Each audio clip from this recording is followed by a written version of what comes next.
أبنائي وبناتي طلاب الثانوية العامة، أهلا وسهلا بكم في فيديو جديد. النهاردة إن شاء الله هناخد chapter 1 from the Count of Monte Cristo.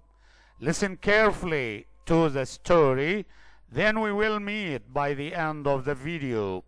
هنتقابل إن شاء الله في نهاية الفيديو. اسمع وتابع and enjoy the story. Chapter 1. The arrival at Marseilles. A young sailor's fortune. Edmond Dantes stood proudly at the front of the ship Pharaon as it entered the port of Marseille. The wind pushed the sails, the sea sparkled in the sunlight, and sailors hurried across the deck. For Edmond, this was not just another journey, it was the beginning of a new life. He was only 19 years old, but already the first mate of one of the finest ships of his company. His heart was full of hope and dreams, for he carried good news for both his employer and his family. The Pharaon had sailed from Smyrna, then stopped in Naples, and was finally returning to Marseille. On the voyage, the ship's captain had fallen gravely ill. Edmond, young and ambitious, had taken command. He navigated storms, negotiated with traders, and brought the ship safely home with its cargo untouched. His skill and bravery impressed everyone on board. Even the old sailors, who at first had doubted him, now spoke of him with respect. As the ship neared the dock, a small crowd gathered to welcome it. Merchants, port workers, and families waited impatiently.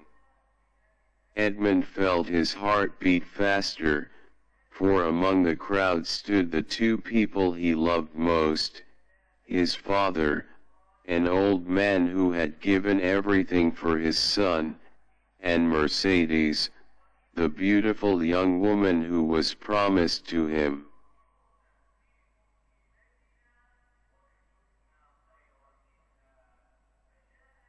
The ship anchored, and Edmond gave sharp, confident orders. Lower the sails. Prepare the ropes. Secure the cargo.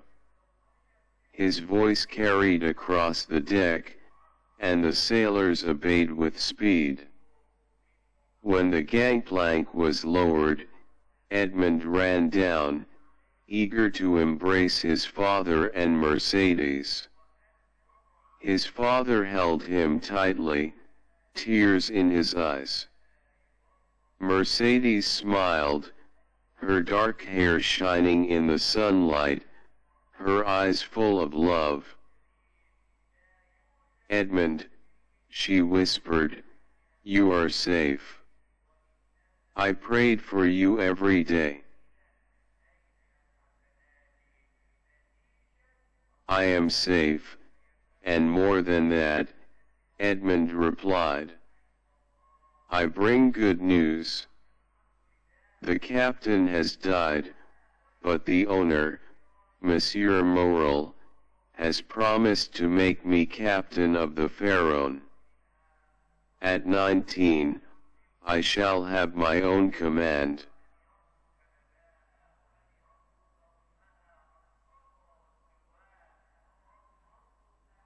His father's hands trembled as he held him. Captain, my son, you make me proud. Your mother would have been proud too.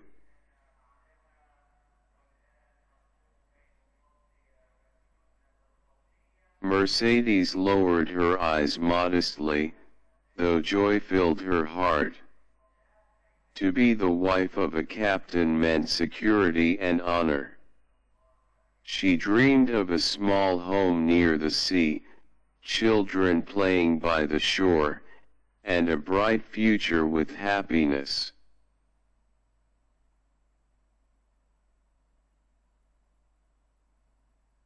Monsieur Morel soon appeared, a wealthy merchant with a kind smile. He greeted Edmund warmly and confirmed the promise. "You have shown courage and wisdom beyond your years.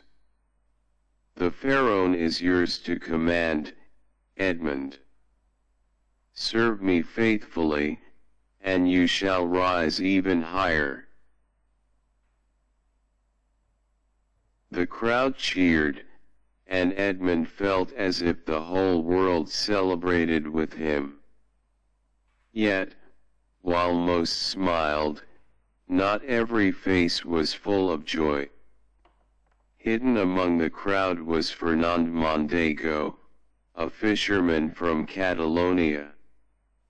He stood silently, his fists clenched, his eyes burning with jealousy.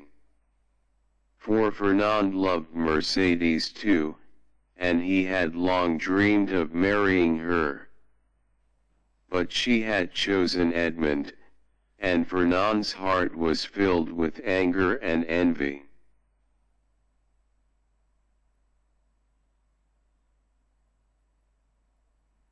Another man, Danglars, the ship's purser, also looked at Edmund with bitterness. During the voyage, Edmund had been promoted above him, and Danglars could not forgive this humiliation. To see a 19-year-old boy given the command of the Pharaoh was, for him, an insult. His lips curled into a thin smile as he muttered to himself, "Captain Dantes, we shall see how long that lasts."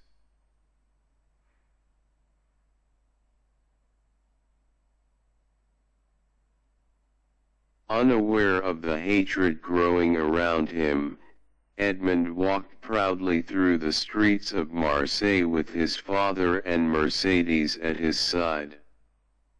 They visited his father's small home, where Edmund discovered a painful truth: his father had lived in poverty while he was away. Out of duty, the old man had repaid a debt of money that Edmund owed to a neighbor, leaving himself almost nothing to eat.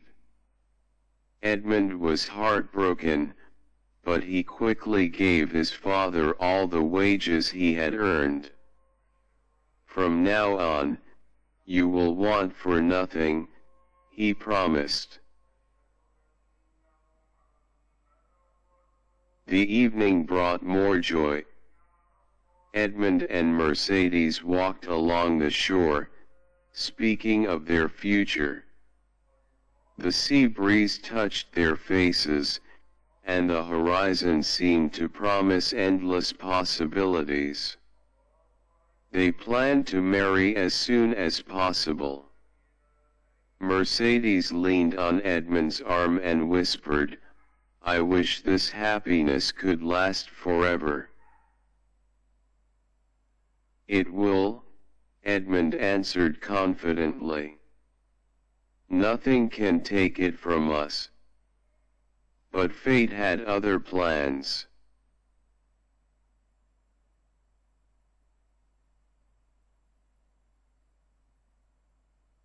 The seeds of betrayal.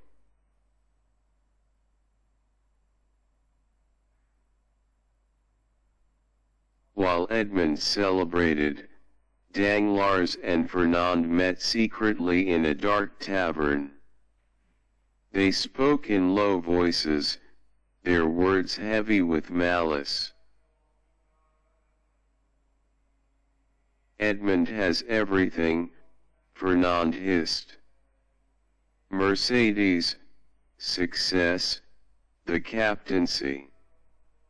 While I who has loved her since childhood am left with nothing.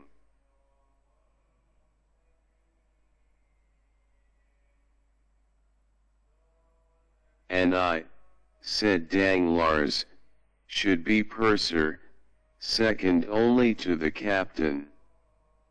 Instead, this boy takes the command, and I am forced to serve under him.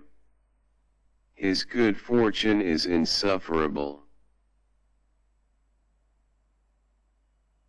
The two men drank coffee, their eyes filled with hatred.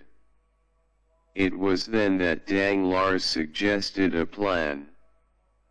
What if Edmund were accused of being a traitor? What if someone wrote a letter to the authorities, claiming he carries messages from Napoleon's supporters?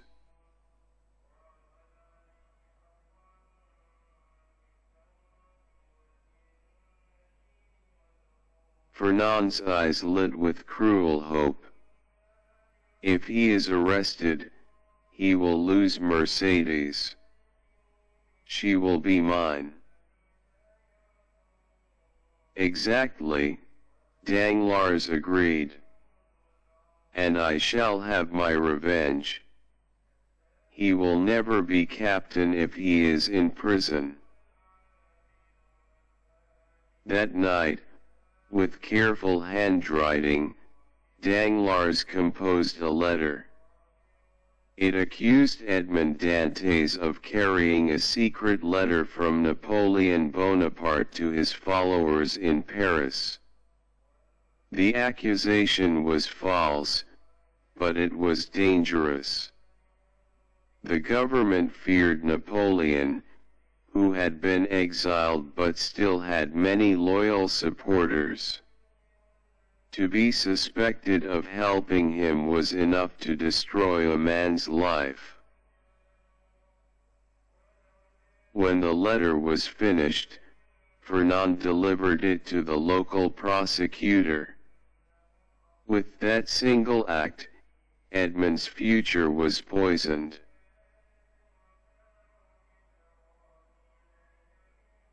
Celebration and shadows. The next day, Edmund's friends gathered for his betrothal feast. Laughter filled the air, music played, and tables were heavy with food and drinks. Mercedes wore a simple white dress, her face glowing with happiness. Cheers answered him, and for a moment, all seemed perfect. But outside, in the shadows, soldiers approached. At the height of the celebration, the door opened, and an officer entered with cold authority. Edmond Dantes, he asked.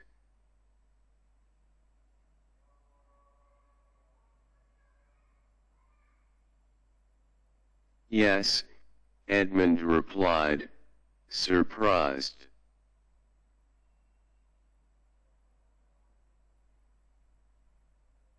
You are under arrest by order of the king's prosecutor.